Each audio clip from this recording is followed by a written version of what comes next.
आज की चर्चा में आपका स्वागत है। आज बात करेंगे एक लास्ट व्लॉग की डब्बा के, जिसमें कि उन्होंने दिखाया कि उनके मोदा में किस तरह से मुहर्रम मनाया गया और किस तरह से उन्होंने किया। ये वर्ड जो है मनाया गया, ये बहुत ज़्यादा डिस्पोर्टेड है और यूज़ नहीं करना चाहिए, क्योंकि ये कोई त्यौहार नहीं है जिसको हम ये कहें कि ये मनाया गया। ये व्लॉग जो आया उसके बाद में बहुत सारे लोगों ने उनको ट्रोल करना शुरू कर दिया। और ट्रोल वो किस बात पे किया गया? ट्रोल इस बात पे किया गया कि जो मुहर्रम में ताजिए निकाले जाते हैं, जुलूस निकाला जाता है और साथ साथ ढोल नगाड़े बजाए जाते हैं, साथ साथ जो कुछ नाचना गाना दिखाया गया, या फिर ये भी कहा गया कि उसके अंदर जो है कोई मूर्ति दिखाई गई थी। मुस्लिम्स में इस सबको शिर्क माना जाता है, यानी कि ये ठीक नहीं समझा जाता है। जो नॉन मुस्लिम हैं उनको तो इस बारे में कुछ पता ही नहीं है, वो इस बारे में ज़्यादा जानते नहीं हैं। ये इमाम हुसैन की शहादत के याद के रूप में देखा जाता है और इसको बहुत गमी के रूप की तरीके से याद किया जाता है, क्योंकि इस दिन उनकी शहादत हुई थी। और ये करबला के मैदान में वो अपने 72 लोगों के साथ में, जिसमें कि औरतें भी थी, जिसमें बच्चे भी थे, उन्होंने लड़ाई करी थी। और ये लड़ाई जो हुई थी यजीद के 22,000 सेनाओं के साथ में हुई थी। यानी कि आप ये समझ लीजिए कि 22,000 लोग एक तरफ थे और 72 लोग एक तरफ थे, जिसमें कि पूरी तरीके से ये कहना चाहिए सेना भी नहीं थी, उसमें बच्चे भी थे, उसमें औरतें भी थी। तो ये जो शहादत हुई थी इमाम साहब की, उसी को ही याद किया जाता है।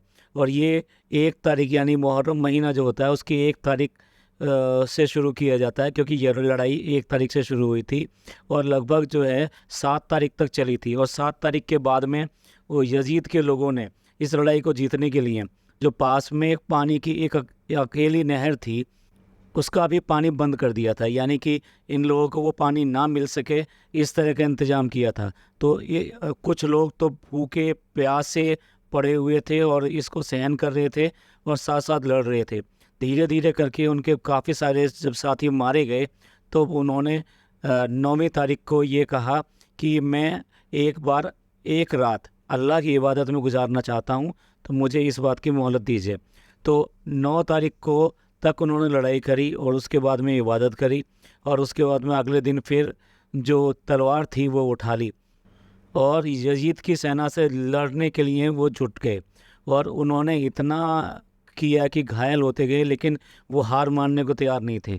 और सब तरफ से जो है उनके जो सेना के सिपह सलार थे वो एक साथ उनके ऊपर टूट पड़े, पर फिर भी वो उन पर अकेले ही भारी पड़ रहे थे।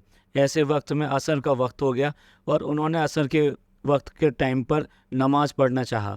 तो जैसे ही उन्होंने सजदा किया तो उनमें से एक सरदार ने उनकी गर्दन पर वार किया और उनको शहीद कर दिया। ऐसे गमी के वक्त को याद करके, जिसमें कि छोटे छोटे बच्चे जो कि पानी और भूख से मर रहे थे, और औरतें थीं, और जितने योद्धा थे वो थे, उन सब ने अपनी जान गंवाई थी। और वो जो जान गंवाई थी वो इस्लाम के लिए गंवाई थी। तो इसलिए उसको याद करके ये मुहर्रम के महीने में 10 दिन को इबादत की जाती है और उनको याद किया जाता है। और इसके लिए लोग रोज़ा भी रखते हैं, साथ साथ वो तकसीम भी करते हैं बहुत सारी चीज़ें।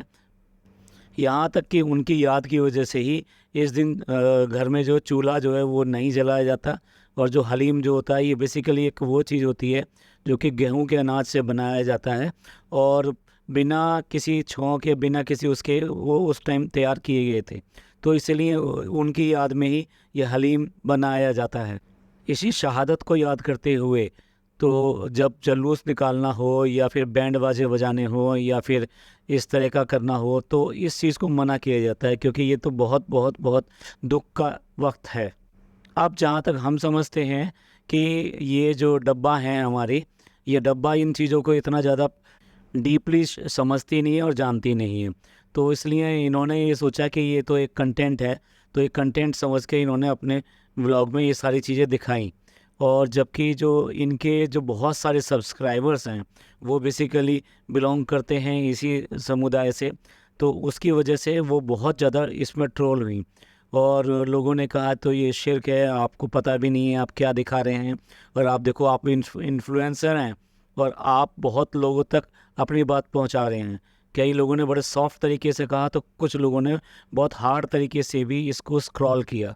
और देखिए इसके बाद आपको तीनों इनके जो लास्ट व्लॉग हैं उसमें कोई भी आपको नेगेटिव कमेंट नहीं मिलेगा, तुरंत ही सारे कमेंट्स जो है वहाँ से डिलीट कर दिए गए।